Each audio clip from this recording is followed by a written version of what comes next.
e estamos escutando as maravilhosas aventuras do Nil Puxim, contadas por Nastácia Lopes. Aquele dia, vamos a fazer uma viagem no navio para vender mantimento lá de sal. E o navio está serena na água, nas calma. Amigos está na borda, tá conta passagem, tá conta que os marinheiros passagem, que as basofaria. Tá contando que as passagens, de aquele beijo que já está na Santo Tomé, que ainda trabalhava no rio, não lancha, que as façanhas, que os mergulhos baixo d'água, que luta com o jacaré, que as coisas tudo. Que as basofaria.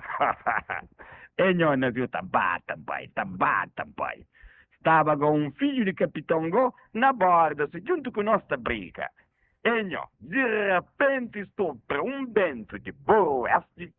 E não, navio fica até de quitrinho. E não, aquele menino lá junto com nós. E não quer saber modi que navio grande de um bando assim, menino descarrape base na mar. E não grito alarido. Ouve só aquele voz.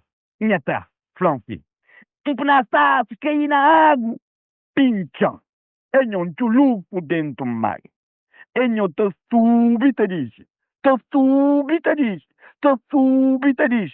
Naquele súbito diz, da peto com o menino de capitão que cai na mar, carapina menino carapina mim, tá súbita diz.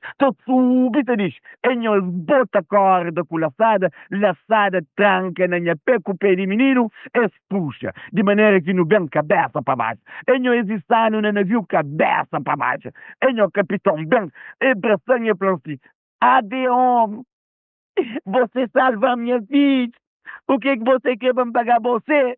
Não, sou capitão. Tenho bem conversado. Como não te mata. E não abre na barba, não te mata. Capitão de bem, eu falei assim, você que fazer um ato tão bonito, cuidado que você te mata. Não te mata, aquele desgraciado que pincha na mar, amigo que nem nada, nunca sabe.